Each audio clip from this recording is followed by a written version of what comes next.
मौके खुद ब खुद आपके पास चलकर आएंगे। केवल आपको खुद को अकेले रहकर मानसिक रूप से मजबूत बनाना होगा। खुद को अकेले रहकर मजबूत कैसे बनाएं, इस विषय पर हम आज एक प्रसिद्ध अद्भुत कहानी आपको सुनाएंगे। तो चलिए कहानी की शुरुआत करते हैं। दोस्तों, हम इंसानों को चाहे कितने भी धोखे क्यों ना मिले, चाहे कितने भी दुख, चाहे कितनी भी तकलीफें क्यों ना उठानी पड़े, लेकिन हम कभी भी आगे बढ़ना नहीं छोड़ते। हम हर रोज नए लोगों से मिलते हैं, नए रिश्ते बनाते हैं, ये बात पता होते हुए भी कि पिछली बार हमारे रिश्तों का क्या अंजाम हुआ था, किस तरह से हमें धोखे मिले थे, लेकिन उसके बावजूद भी हम कभी भी घुलना मिलना और रिश्ते बनाना नहीं छोड़ते। तो सवाल यहां पर यह उठता है कि क्या हम गलत है? क्या हमारे मन को यह बात समझ नहीं आती कि अकेले रहना क्या होता है, धोखा खाना क्या होता है? तो फिर हम भला अकेले रहना कैसे सीखे? यदि हम आज के युग की बात करें तो विज्ञान काफी आगे निकल चुका है, लेकिन दूसरी तरफ यदि हम वास्तविकता को देखने का प्रयास करें तो इसी विज्ञान के मदद से हमारे पास मनोरंजन के भी हजारों ने तरीके हैं, जिस कारण हम खुद के साथ ही वक्त बिताना भूल चुके हैं।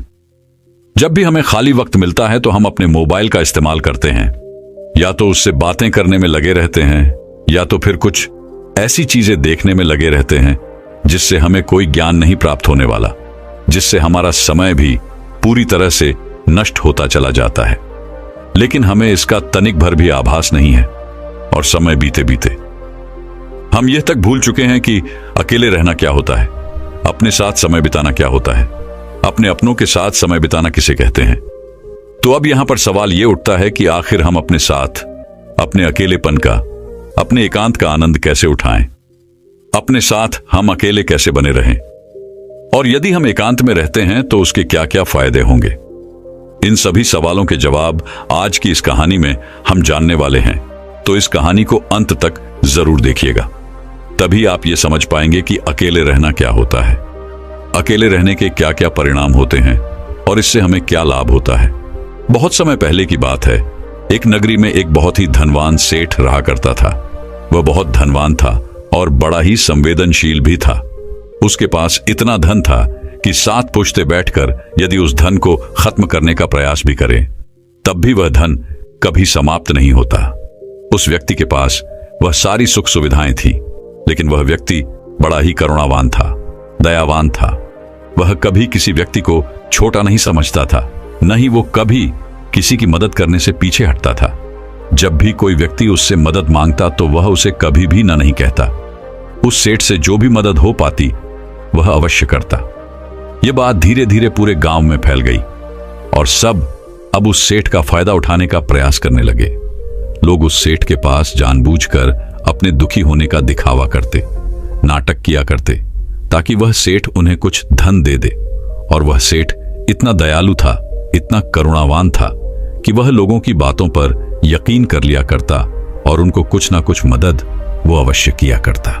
और उस सेठ को हमेशा बस यही लगता था कि वह उन जरूरतमंदों की मदद कर रहा है जिन्हें उसकी सच में आवश्यकता है, जिस कारण उसका मन बहुत शांत रहता और वह मन ही मन बड़ा प्रसन्न भी रहा करता था। धीरे धीरे ऐसे ही कई दिन बीत गए। उस धनी सेठ का एक मित्र था। उसे जब यह बात पता चली कि लोग उसके मित्र का फायदा उठा रहे हैं, उससे झूठ बोलकर धन ऐंठ रहे हैं, तो वह अपने मित्र के पास गया और उसने उस धनी सेठ को सारी बातें, वह सारी असलियत बता दी। कैसे लोग उसका फायदा उठा रहे हैं, कैसे लोग उसका मजाक बना रहे हैं। जब उस धनी सेठ ने अपने मित्र के मुख से यह सारी बातें सुनी तो उसे यकीन नहीं हुआ। उसने सोचा कि क्यों ना मैं ही इसकी जांच पड़ताल करूं। और उसने जब जांच पड़ताल की तो उसे भी यही पता चला कि लोग उसका फायदा उठा रहे हैं, उसका मजाक बना रहे हैं। और जब यह बात उस धनी सेठ को पता चली तो उसके दिल को गहरा धक्का लगा, उसे बहुत ठेस पहुंची। लेकिन इतने समय में अब उस धनी सेठ के कई मित्र बन चुके थे। उनमें से कई मित्र सच्चे थे तो कई झूठ थे, लेकिन उनमें से कौन से मित्र सही थे और कौन गलत, यह उस धनी सेठ के लिए जान पाना बहुत मुश्किल सा हो गया था, क्योंकि वह अक्सर ही भीड़ भाड़ में घिरा रहता था। चारों तरफ उसके सच्चे और झूठे मित्र उसे घेरे रहते थे। लेकिन जब उसे इस धोखाधड़ी का पता चला तो उसने यह तय किया कि अब से वह अकेला रहेगा, एकांत में रहेगा, ना ही वह किसी से ज्यादा मित्रता रखेगा और ना ही किसी को अपना ज्यादा समय देगा। धीरे धीरे जो भी लोग अब उसके पास दान मांगने आया करते, उन्हें हवेली के बाहर से ही लौटा दिया जाता, यह कहकर कि अब वह सेठ आपसे नहीं मिलना चाहते।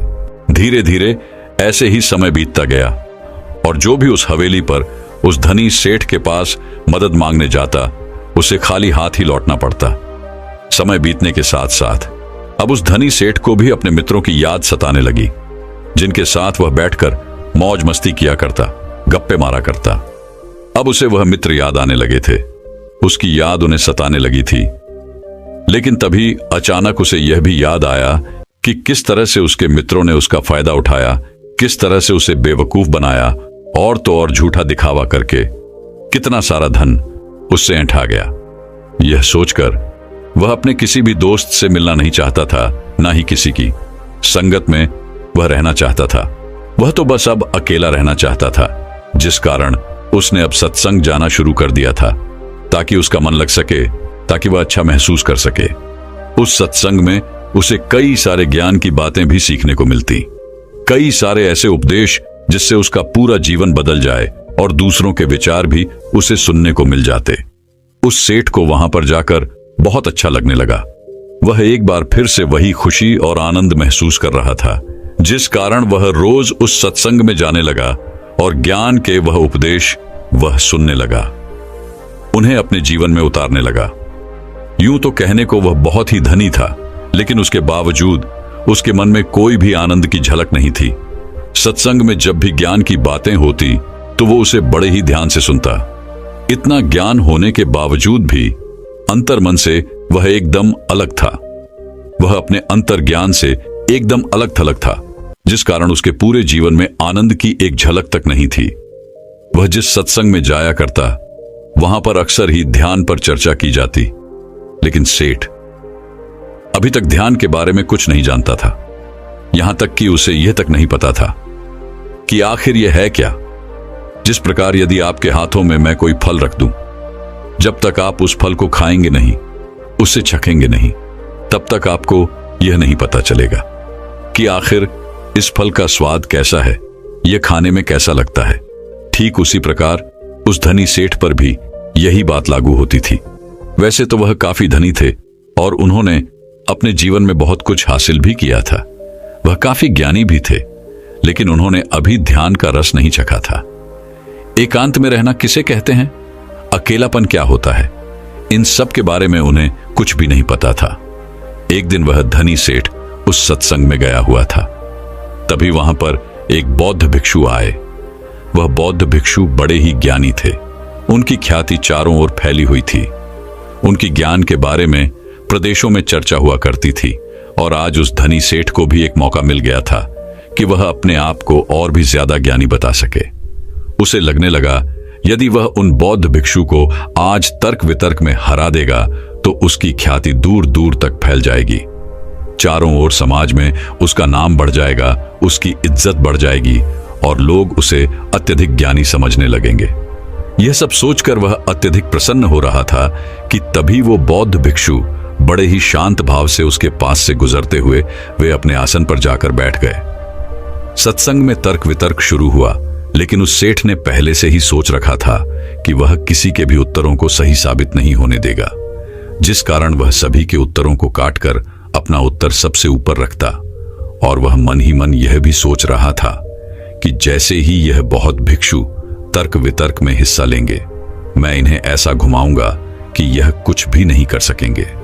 लेकिन दूसरी तरफ वह बौद्ध भिक्षु और ही शांतिपूर्वक ये सब देख रहे थे, सुन रहे थे और मुस्कुरा रहे थे। धीरे धीरे सत्संग खत्म हुआ, तर्क वितर्क भी खत्म हो गया। अब उस सेठ से रहा नहीं गया। वह यह सोचने लगा कि आखिर इतने सवाल जवाब के बाद भी इन बौद्ध भिक्षु ने क्यों कुछ नहीं कहा। बस सेठ उन बौद्ध भिक्षु के पास गया और उनसे कहने लगा, है गुरुवर, मैंने आपकी बहुत चर्चा सुनी है, मैंने आपके बारे में बहुत बातें सुनी है, लेकिन आपने यहां पर कुछ भी नहीं कहा। आप तो एकदम चुपचाप केवल बैठकर ये सब देखते चले गए। क्या आपको मेरी बातें समझ नहीं आ रही थी, या आपको यह लग रहा था कि आप मेरे सवाल जवाबों से हार जाएंगे? वह बौद्ध भिक्षु उस सेठ की बात पर मुस्कुराने लगे और उस सेठ से कहते हैं, भंते, तुम्हारे तर्क वितर्क से मुझे कोई भी भय नहीं। मैं तो बस अपने अकेलेपन का, अपने एकांत का आनंद ले रहा था, अपने ध्यान के रस में डूबा हुआ था। ऐसी बात नहीं कि मैं तुम लोगों की बातें नहीं सुन रहा था, मैं उसे पूरी तरह से जागृत होकर सुन रहा था, लेकिन मेरे मन को कोई भी प्रतिरोध नहीं था। यह सुनकर वह धनी सेठ उन बौद्ध भिक्षु से कहता है, आप क्या कहना चाहते हैं? तभी वो बौद्ध भिक्षु उस धनी सेठ से एक बार फिर मुस्कुराते हुए कहते हैं, बेटा, मैं जानता हूं कि हर कोई ज्ञानी बनना चाहता है। वह अपने आप को सर्वश्रेष्ठ ज्ञानी मानता है, जिस कारण वह हर जगह से ज्ञान इकट्ठा करता है ताकि उसे ज्ञान के मामले में कोई भी पीछे ना कर सके। लेकिन यदि कोई ज्ञानी व्यक्ति इस भूल में पड़ जाए कि वह सर्वश्रेष्ठ ज्ञानी है और उसे कोई नहीं हरा सकता, तो यह उसकी सबसे बड़ी भूल है, क्योंकि सबसे बड़ा ज्ञान तो यही है कि अपने ज्ञान का प्रदर्शन नहीं करना चाहिए, अपने ज्ञान को गिरा देना चाहिए, अपने आप को यह याद दिलाना चाहिए कि मैं अज्ञानी हूं। ऐसा करने से आपके भीतर का अहंकार, आपके भीतर का वह घमंड पूरी तरह से टूट जाता है, डूब जाता है, और तब आपका अनुभव आपके सामने आ जाता है। और वास्तविकता तो अनुभव में ही है, लेकिन लोग तो यहां पर ज्ञान की किताबें पढ़कर अपने आप को ज्ञानी समझ बैठते हैं। वे सोचते हैं कि जो ज्ञान उन्होंने अर्जित किया है वह तो किताबों का ही है, वह किताब और विज्ञान को ही असल सत्य मान बैठते हैं। और यही कारण है कि ऐसे लोग कभी भी एकांत का वह आनंद नहीं उठा पाते, क्योंकि वह तो बेवकूफों की तरह हमेशा अपने ज्ञान का प्रदर्शन करने में ही लगे रहते हैं।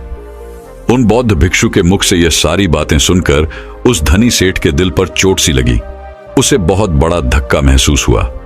उस धनी सेठ ने उन बौद्ध भिक्षु से कहा, आपके कहने का अर्थ क्या है? जब कोई व्यक्ति ज्ञान अर्जित कर लेता है तो उसके बाद उसे कौन सा रास्ता अपनाना चाहिए? क्या उसे अपने ज्ञान के बारे में लोगों को नहीं बताना चाहिए? क्या ज्ञान लोगों को नहीं बांटना चाहिए?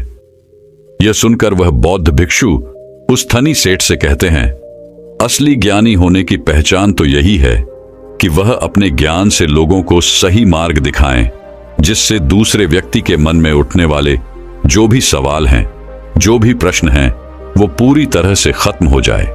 जब तुम किसी असली ज्ञानी व्यक्ति से मिलोगे तो तुम्हें यही देखने को मिलेगा कि वह कभी भी अपने ज्ञान का प्रदर्शन नहीं करते, बल्कि उनका एकांत और उनकी चुप्पी ही तुम्हारे सभी सवालों का जवाब तुम्हें दे देगी।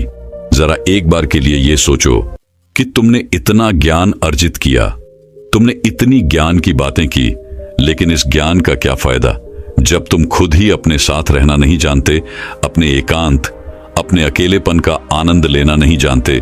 तो भला इतना ज्ञान इकट्ठा करके, इतना ज्ञान अर्जित करके क्या फायदा हुआ? जरा दिमाग लगाओ, सोचो कि क्या तुम अपने आप को अभी तक जान सके हो? उन बौद्ध भिक्षु के मुख से ये सारी बातें सुनकर सेठ उनके चरणों में गिर पड़ा और उनसे कहने लगा, है गुरुवर, तो अब मुझे क्या करना चाहिए? मैं कैसे एकांत का लाभ उठा सकता हूं? मैं कैसे अकेलेपन का आनंद उठा सकता हूं? उस धनी सेठ के इस प्रश्न का जवाब देते हुए वह बौद्ध भिक्षु उस धनी सेठ से कहते हैं, बेटा, मैं तुम्हें एकांत के स्वाद को चखने के लिए ऐसे 4 सूत्र बताता हूं। यदि तुमने इन 4 सूत्रों को अपने जीवन में उतार लिया तो तुम अवश्य ही एकांत का रस चख सकोगे। तुम अपने अकेलेपन का, अपने एकांत का अनुभव कर सकोगे। और एक बार तुमने अपने अकेलेपन, अपने एकांत का अनुभव कर लिया तो तुम्हारा मन हमेशा प्रसन्न रहेगा, खुश रहेगा। तुम्हें किसी भी चीज की, किसी भी मनोरंजन की कोई आवश्यकता नहीं पड़ेगी। तुम्हें किसी ऐसे व्यक्ति की भी कोई आवश्यकता नहीं पड़ेगी जिसके साथ तुम अपना समय बिताओ। और आनंद का यह रस परमानंद बन जाएगा और यह हमेशा तुम्हारे साथ ही रहेगा, तुम्हारे भीतर रहेगा, और यह हमेशा तुम्हारे साथ ही चलता रहेगा।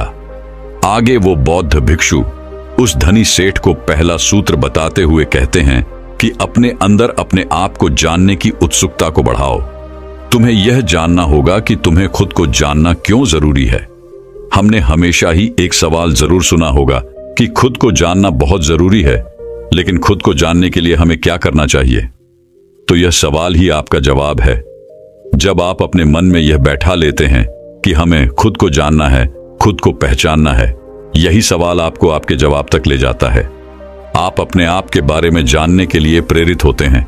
लेकिन वहीं पर यदि आप ये सोचते हैं कि खुद को जानना क्यों जरूरी है, तो आप कभी भी खुद को जानने का प्रयास ही नहीं करेंगे।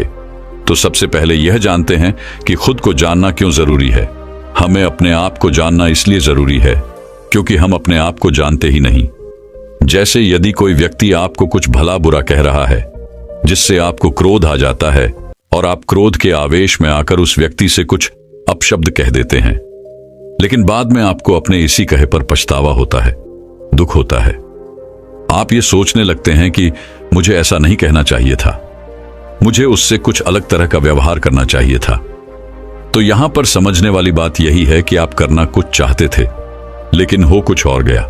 जैसे कि आप किसी को अपशब्द नहीं कहना चाहते थे, लेकिन अपशब्द तो दूर, आपने तो जमकर एक चांटा तक जड़ दिया। हालांकि आप यह करना नहीं चाहते थे, लेकिन आपसे यह हो तो जरूर गया है। अब यह करवाने वाला कौन है? ऐसे और कई सवाल आपके मन में उठने लगते हैं जो आपके अंदर है। इसे जानने के लिए भी एक उत्सुकता जाग उठती है कि आपको खुद को जानना क्यों जरूरी है। यदि आप खुद को जानते हैं तो आप कभी भी ऐसा व्यवहार नहीं करेंगे, बल्कि आप उस व्यक्ति के अपशब्द पर खुद को देखेंगे, समझेंगे, परखेंगे और उसके बाद ही कोई प्रतिक्रिया आप उस व्यक्ति को देंगे जिससे बाद में आपको किसी तरह का कोई पछतावा नहीं होगा और आपका मन भी पूरी तरह से शांत रहेगा।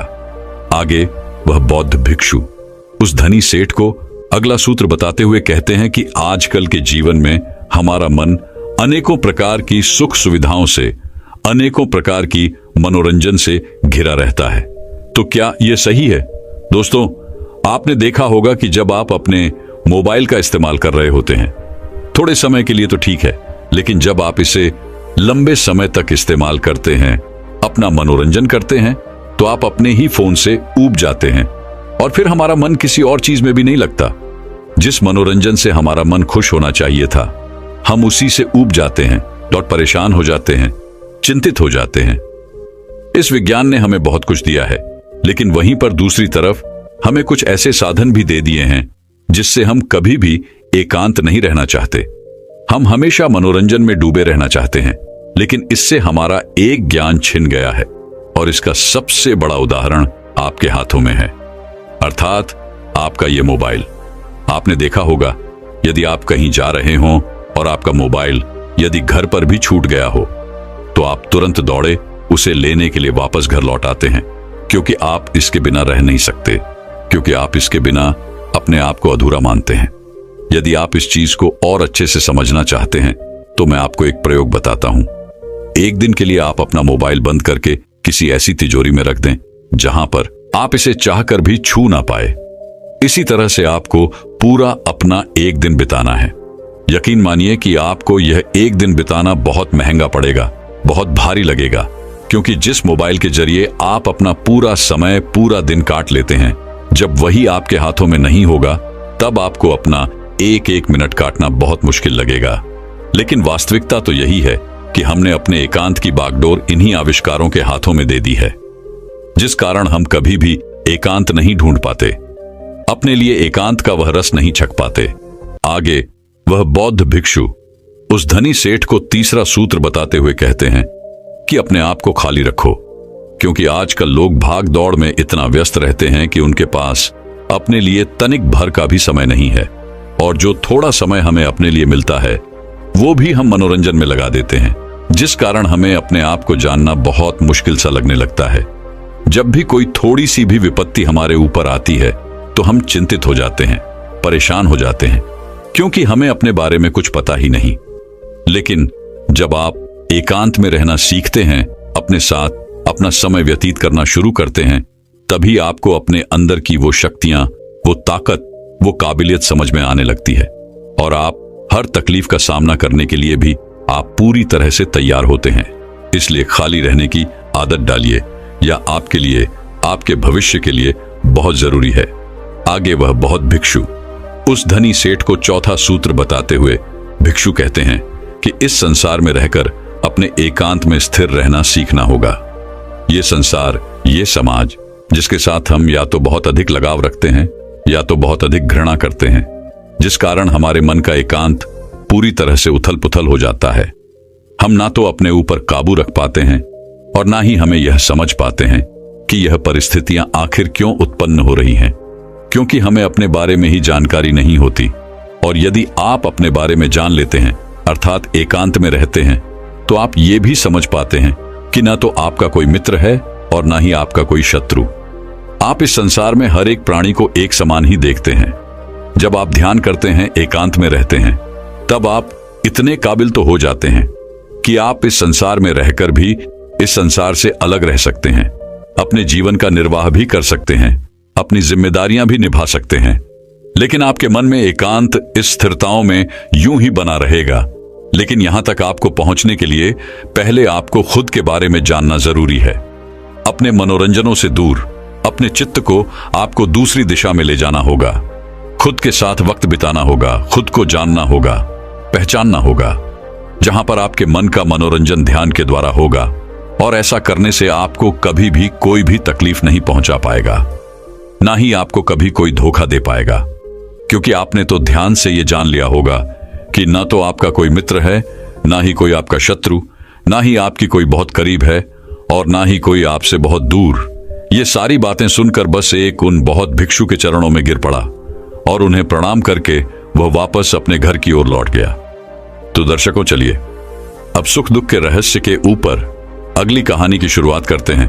दोस्तों, आपने तो सुना ही होगा कि सुख और दुख एक ही सिक्के के दो पहलू हैं। जिस प्रकार हमारे जीवन में सुख हमेशा के लिए नहीं रहता, ठीक उसी प्रकार हमारे जीवन में दुख भी हमेशा के लिए नहीं रहता, और परिवर्तन ही इस संसार का नियम है। ठीक इसी प्रकार जो हमारे पास आज है वो हमारे पास कल नहीं रहेगा, और जो किसी और के पास है वो भी उसके पास हमेशा के लिए नहीं रहेगा। दोस्तों, आज की यह कहानी इसी पर आधारित है, और आज हम इस कहानी के माध्यम से यही जानने वाले हैं कि क्यों हमारे पास आज जो है उस पर घमंड न करके, बल्कि हमें अपने जीवन को शांति और सुख से जीना चाहिए। एक बार की बात है, किसी नगरी में एक महान राजा रहा करता था। उस महल में उस राजा के पास किसी चीज की कोई कमी नहीं थी। सुख, धन, संपत्ति, संपदा और यहां तक कि प्रजा भी उस राजा की जय जयकार किया करती थी। एक दिन उस राजा ने अपने महल में सभी विद्वान पंडितों को एक साथ बुलाया और उनसे कहा कि बताइए, क्या कोई ऐसा मंत्र है जो हर परिस्थिति में, हर स्थिति में, हर जगह, हर समय, हर खुशी में, हर दुख में, हर हार में और हर जीत में, लगभग हर प्रकार के सवाल में बस वही एक उत्तर काम आता हो। जब आप में से कोई भी मुझे सलाह देने के लिए उपलब्ध नहीं होगा, तो उस वक्त मैं उस मंत्र का उपयोग कर सकूं और अपने आप को किसी भी परिस्थिति, किसी भी स्थिति से बाहर निकाल सकूं। राजा का यह प्रश्न बड़ा ही पेचीदा था। यह प्रश्न सुनकर राज्य के सभी विद्वान पंडित सोच में पड़ गए, एक दूसरे से चर्चा करने लग गए, और यह चर्चा काफी लंबी तक चली। काफी सोच और काफी विचार करने के बाद उनमें से किसी को भी इसका कोई जवाब नहीं सूझा। राजा को इस बात पर बड़ा ही क्रोध आया। राजा ने कहा, क्या इस महल में कोई भी ऐसा व्यक्ति उपस्थित नहीं है जो मेरे इस सवाल का जवाब दे सके? तभी वहां पर एक बूढ़ा व्यक्ति बैठा हुआ था। वह उठ खड़ा हुआ और उसने राजा से कहा, हे राजन, तुम्हें यहां पर इसका जवाब कोई नहीं दे सकता, लेकिन मैं एक ऐसे बौद्ध भिक्षु को जानता हूं जो तुम्हें तुम्हारे इस सवाल का जवाब अवश्य दे सकते हैं। उस बूढ़े व्यक्ति की बात सुनने के बाद राजा कहता है, आप ही मुझे बताइए कि वह बौद्ध भिक्षु मुझे कहां मिलेंगे। इस पर वह बूढ़ा व्यक्ति कहता है, हे राजन, पास ही में एक छोटा सा जंगल है और वहां पर वह अपना आश्रम बनाकर रहते हैं। अगर आप चाहें तो मैं आपको वहां ले जा सकता हूं। वह राजा तुरंत ही उन बौद्ध भिक्षु से मिलने के लिए तैयार हो गया। वह राजा और वह बूढ़ा व्यक्ति पास ही के जंगल में उन बौद्ध भिक्षु के आश्रम पर पहुंच जाते हैं। वहां पर पहुंचने के बाद वह राजा उन बौद्ध भिक्षु को प्रणाम करता है और उनसे कहता है कि क्या आप मेरे इस प्रश्न का जवाब दे सकते हैं। वह बौद्ध भिक्षु बड़े ही ज्ञानी थे। उनके पास जो कोई भी अपनी समस्या लेकर आता था, वो वहां से कभी भी खाली हाथ नहीं जाता था। उन बौद्ध भिक्षु ने राजा के सभी प्रश्नों को बड़े ही ध्यान से सुना और उसके बाद उन्होंने राजा को एक छोटा सा कागज का टुकड़ा दिया जिस पर उसका जवाब लिखा हुआ था, और साथ ही में एक शर्त भी लिखी थी। और उस शर्त में यह लिखा गया था कि हे राजन, इसे आप अभी नहीं देख सकते, जब तक आपके ऊपर कोई अत्यधिक खतरा ना मंडरा रहा हो, जब आप खुद को अकेला पाए, जब आपको कोई रास्ता नजर ना आए, जब आप दुविधा में पड़ जाएं और जब आपको यह लगने लगे कि अब मेरे पास और कोई भी उपाय नहीं बचा, तभी आप इस कागज को खोलकर पढ़ सकते हैं। राजा ने उन बौद्ध भिक्षु को प्रणाम किया और उस कागज को मोड़कर अपने हीरे की अंगूठी के नीचे रख दिया। यह सब वह बौद्ध भिक्षु देख रहे थे और वह यह देखकर मुस्कुराने लगे। तभी राजा ने उनसे पूछा कि हे गुरुवर, आप मुस्कुरा क्यों रहे हैं? उन बौद्ध भिक्षु ने इसका जवाब देते हुए कहा, हे राजन, बहुत ही जल्द तुम्हें अपने सवाल का जवाब मिलने वाला है। बहुत ही जल्द ऐसी परिस्थिति आने वाली है जब तुम्हें इस कागज की जरूरत पड़ेगी, तो इसे बहुत ही ध्यान से रखना। राजा ने उन्हें प्रणाम किया और फिर वहां से अपने महल की ओर लौट आया। कुछ दिनों तक सब कुछ अच्छा चल रहा था। राजा और उनका साम्राज्य किसी चीज की कोई कमी नहीं थी। लेकिन एक दिन अचानक पड़ोसी राजा ने राज्य पर आक्रमण कर दिया। राजा और उसकी सेना ने बहादुरी से लड़ाई की, लेकिन राजा इस लड़ाई को हार गए। राजा को अपने घोड़े पर सवार होकर वहां से भागना पड़ा, लेकिन दुश्मन राजा ने उनका पीछा नहीं छोड़ा। वे उनका पीछा लगातार कर रहे थे और लगातार उनके करीब आते जा रहे थे। राजा अपनी जान बचाने के लिए लगातार भागते जा रहे थे। अचानक उन्होंने देखा कि उस सड़क का अंत हो चुका है और वहीं पर उन्होंने अपने घोड़े को रोक दिया। जहां पर वो खड़े थे, उन्होंने देखा कि वो सड़क नीचे की तरफ जा रही है और करीबन 1000 फीट की गहराई पर पथरीली घाटी भी थी। अगर राजा ने अपने घोड़े को सही समय पर नहीं रोका होता तो राजा का अंत तय था और फिर वह कभी भी वापस नहीं लौट पाते। लेकिन अभी भी शत्रुओं के घोड़ों की आवाज तेजी से बढ़ रही थी और अब राजा का दिल जोरों से धड़क रहा था। बेचैनी बढ़ती जा रही थी। राजा को कुछ भी समझ नहीं आ रहा था कि वो कहां जाए। कोई भी रास्ता उन्हें नहीं दिख रहा था। तभी अचानक राजा ने देखा कि उसकी अंगूठी में लगा हुआ हीरा धूप से चमक रहा है और उसी अंगूठी के नीचे राजा ने वह संदेश भी छुपा रखा था जो राजा को याद आ गया। राजा ने अपने हीरे की अंगूठी को निकाला और उस संदेश को पढ़ना शुरू किया। उस छोटे से कागज के टुकड़े में लिखा था कि यह समय भी बीत जाएगा। राजा ने इसे एक बार पढ़ा, फिर दोबारा पढ़ा और ऐसा करके उन्होंने कई बार इसे पढ़ा और इसे समझने की कोशिश की। तब उस राजा को यह एहसास हुआ कि यह बात बिल्कुल सही है। कुछ दिन पहले मैं अपने राज्य में आनंद ले रहा था। सुख, धन, संपत्ति, साम्राज्य, सब कुछ मेरे पास था और आज मेरे पास कुछ भी नहीं है।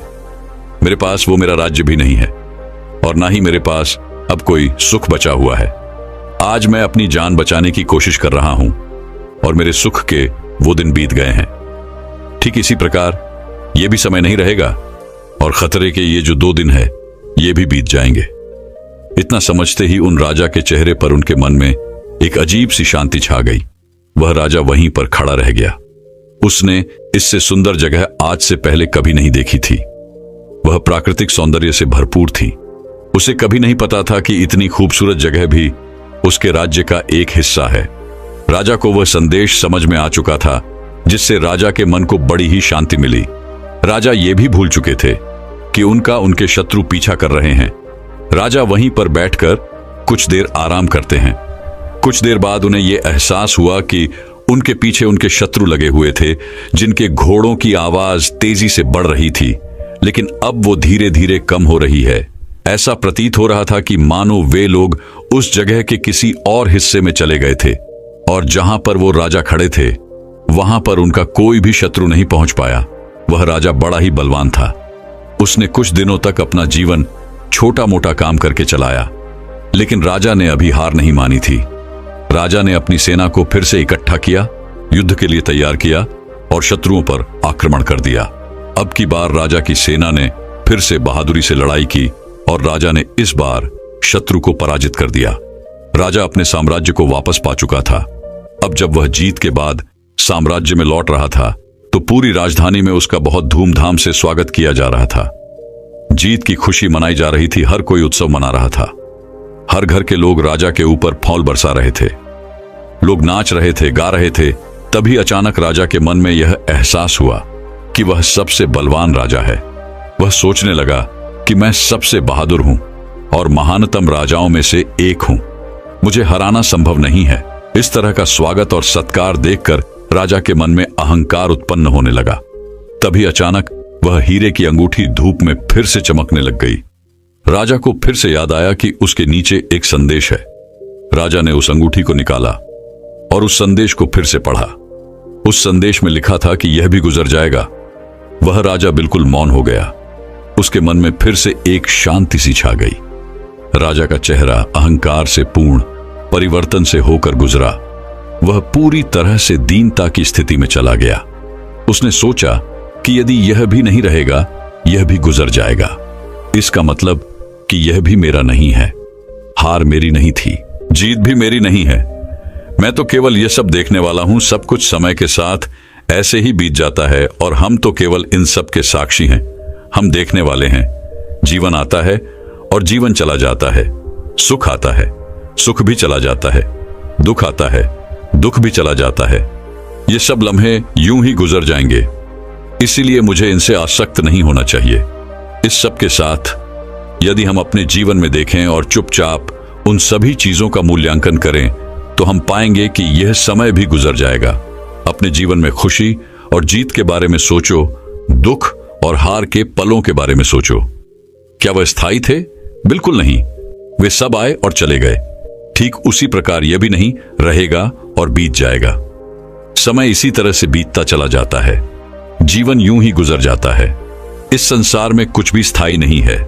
सब कुछ बदलता है। परिवर्तन के इस नियम को स्वीकार करो। इस पर अपने नजरिए से विचार करो। दोस्तों, हमारे जीवन में भी ऐसे कई पल आते हैं जिन्हें हम अपने जीवन से कभी भी जाने नहीं देना चाहते। लेकिन यह जीवन है, यह समय है, यह पल है जो कभी भी नहीं रुकते। जिस प्रकार हमारे जीवन में सुख आता है और चला जाता है, ठीक उसी प्रकार हमारे जीवन में दुख भी आता है और चला जाता है। इसलिए अपने जीवन को वर्तमान में रहकर जीना सीखें, क्योंकि जो पल, जो समय आपके पास अभी है, वो आने वाले समय में आपके पास नहीं होगा और तब आप केवल पश्चाताप ही करते रह जाएंगे। इससे अच्छा यह है कि वर्तमान में रहकर उन हर पलों को खुशी से जियो, जी भर के जियो, क्योंकि आने वाला समय कैसा होगा ये हम में से कोई नहीं जानता। आने वाले समय में हम दुखी होंगे या फिर खुश होंगे, ये हम में से कोई नहीं बता सकता। लेकिन आज जो हमारे पास है, चाहे वह कुछ भी हो, चाहे वह कितने पल भी हो, वह हमारे हैं और उन्हें हम खुल के जी सकते हैं, उनमें खुश रह सकते हैं। तो भला हम इन कीमती पलों को ऐसे ही व्यर्थ क्यों जाने देते हैं? क्या आपने कभी विचार किया है, सुख और दुख एक ही सिक्के के दो पहलू हैं। ये कभी भी स्थायी तौर पर नहीं रहेंगे, ये भी बीत जाएंगे। आप इस बदलाव के सिर्फ और सिर्फ एक साक्षी हैं। इसका अनुभव करो, समझो और अपने जीवन को हर पल खुशी से जियो। और जब भी आपका कोई कठिन समय आपको परेशान कर रहा हो, तो बस एक बात याद रखना कि यह भी ज्यादा समय के लिए नहीं है। इसका भी समय आएगा, किसी न किसी दिन और किसी न किसी क्षण यह भी गुजर जाएगा। दोस्तों, मैं उम्मीद करता हूं कि यह कहानी सुनने से आपके जीवन में अच्छे बदलाव आए होंगे। आपको इस वीडियो से क्या सीखने मिला, ये कमेंट करके जरूर बताएं और अपने परिवार, दोस्तों या आपके करीबी इंसान के साथ ये कहानी शेयर करके उन्हें भी इस ज्ञान से परिचित करवाएं। बाकी अगर आपको ये वीडियो दिल से अच्छी लगी हो, तभी इस वीडियो को लाइक कर देना। और आपने अब तक इस चैनल को सब्सक्राइब न किया हो, तो चैनल को सब्सक्राइब भी जरूर कर देना। आपका हर दिन शुभ हो और खुशियों से आपका जीवन भरा रहे। धन्यवाद। नमो बुद्धाय।